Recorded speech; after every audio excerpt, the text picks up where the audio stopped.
Às vezes você tem uma ordem do dia de 20, 25 cenas.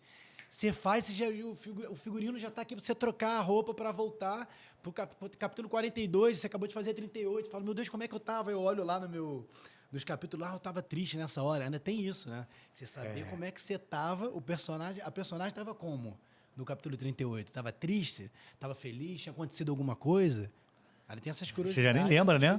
Tem que anotar, não Esse lembra. time. Anotado. E às vezes você faz o 38, porque é dentro dessa sala, né? Vamos dizer que nessa sala tem o capítulo 38, 42 e 50. Mas ali no corredor, antes de entrar aqui, tem o capítulo 39 e 40, sei lá, 49. Aí você tem que voltar, cara, eu tava como lá, e volta a roupa, vai pra roupa, volta a roupa. É meio loucura. Mas, enfim, eu amo. Queria que você falasse pra gente 3 personagens, talvez, que você gostou muito de fazer, que te deu sei lá, marcou a sua carreira. Sim. Olha, eu costumo dizer que eu falo isso muito com a minha irmã também, que é minha parceira, que é o Lindomar, de I Love Paraisópolis. Assim, esse personagem era aqui de Paraisópolis, de São Paulo. E era um personagem que ele era meio playboy da comunidade. Então, o pai dele era dono de uma padaria, a galera deve lembrar, uma padaria portuguesa, e ele era o playboyzão, ele tinha um carro, e ele tinha o personagem do Caio Castro, que ele era como se fosse o chefe da área. Tudo que acontecia, ele morria de medo, ele falava, meu padrinho, me ajuda, que deu um problema ali. Ele sempre corria o personagem grego que o Caio fazia. Esse foi um personagem, assim, muito especial. Falando de outro personagem que eu lembrei agora, que foi especial demais, assim, na minha vida, que foi um teatro, uma peça de teatro chamada 220 volts, que era no programa do Paulo Gustavo. Verdade. Ele fazia no Multishow. E o Paulo Gustavo foi, para mim, a pessoa mais incrível que eu conheci na minha vida, porque ele me despertou uma coisa do humor, cara, que eu não tinha ideia que eu sabia fazer, sabe? Muito bom. Porque quando a gente estava fazendo a peça, ele me convidou, né? Porque tinha um personagem que era um cara mais... na peça tinha uma cena que era o cara da balada, e a gente fazia depois um policial, eram esquetes, então eram personagens soltos. E aí, nesse lugar, ele falou, cara, você tem que investir na comédia, você sabe fazer. Eu falei, Paulo, você acha que eu sei fazer isso, cara? Como assim? Cara, investe, você vai ver só. E me chamaram para um teste da novela I Love Paraisópolis, que era para ser o protagonista da novela. Aí tava disputando entre eu, mais 2 amigos, e aí eu não passei. E aí rolou o teste do personagem de humor, que era o Lindomar. Aí eu falei, Paulo, olha isso que eles me chamaram para fazer, cara, como é que eu vou fazer isso? Ele, cara, traz o texto, que eu vou chegar mais cedo na peça, eu vou estudar esse texto com você. Cara, eu fui estudando o texto com ele, ele, olha aqui, cara, olha como é que você sabe fazer.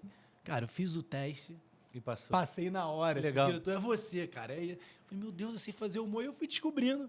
Cara, e uma das coisas que eu mais gosto hoje é quando eu vejo que o personagem tem humor. E quando não tem, eu coloco, né? Muito bom. E o terceiro personagem? O terceiro personagem, eu acho que foi... eu fiz um filme para Netflix chamado Amor.com, com a Isis Valverde. Eu acho que esse personagem foi muito importante para mim, porque ele era um vlogger, né? Um nerd, eu não gosto muito de chamar assim, mas... Era um personagem... Mas era? Mas era. Porque o nerd, né? Hoje em dia não existe mais o nerd, né? A gente tinha aquela figura do nerd antigamente, né? Você pensava no nerd, você pensava num cara em frente ao computador, né? Comendo. Mas hoje em dia não existe mais isso, né? Hoje, enfim. Democratizar a figura do nerd. Eu sou um nerd hoje em dia. E esse personagem foi muito bom para mim, que ele era um cara que...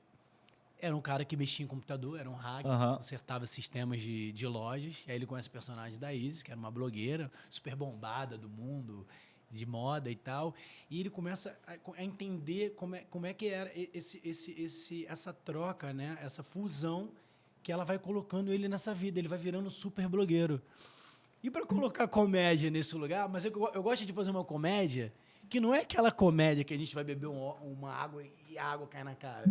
Eu gosto de achar comédia em pequenos detalhes, sabe? Uma ajeitada de microfone e tal. E nesse personagem eu descobri os pequenos manuseios da personagem, uma ajeitada de óculos, uma mexida no cabelo que eu criei, que era até minha. Eu mexi o cabelo e depois eu botei pro personagem. Eu acho que esses 6 personagens foram os que mais marcaram a minha carreira. Agora, se eles foram os mais que me deram mais visibilidade, Não sei, mas foram os que mais mexeram no Gil Coelho, pessoa jurídica. Legal, né? legal.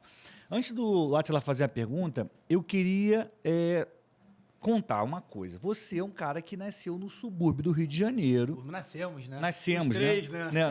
Nós três. Inclusive, eu e Ju, a gente cresceu no mesmo bairro, né? No mesmo bairro. E você venceu. Né? Você sabe, porque são muitas vitórias, tá? Você que é de uma cidade pequena, você que é do subúrbio, né? Eu ia falar Zona Norte, no Rio é Zona Norte, mas dependendo da cidade, muda o conceito.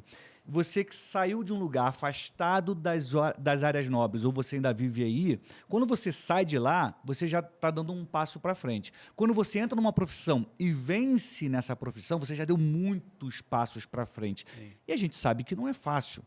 Aqui entra o assunto do nosso episódio de hoje, que é falar sobre não. Queria que você contasse um pouco sobre essa sua trajetória, como você se descobriu ator, Sim. como você começou nessa carreira e se você teve que dar muitos nãos na vida para chegar onde você chegou. Sim. Na verdade, isso do ser ator, né? Eu venho descobrindo cada vez mais minhas maneiras e formas diferentes do ator, né? Porque a gente vai amadurecendo, a gente vai estudando, a gente vai aprendendo coisas e a gente vai abrindo um leque de opções que a gente consegue pegar e jogar para o nosso trabalho. Mas agora falando, né, desse início, a minha mãe era uma mulher assim que ela estava sempre buscando, ela sempre buscou Deus, buscou Jesus na vida. Ela estava sempre ligada nos pequenos detalhes, como a minha irmã falou. Mesmo ela sendo aquela mulher que era mãe, pai, enfim, estava sempre trabalhando, ela sempre estava ligada nos pequenos detalhes. A minha irmã, quando a gente estudava num colégio que tinha muita parte cultural, aí eu digo como a cultura, a educação é muito importante no país, que fazia, tinha até o CERC, o colégio lá na Vila da Penha, né, dos nossos amigos, Leandro.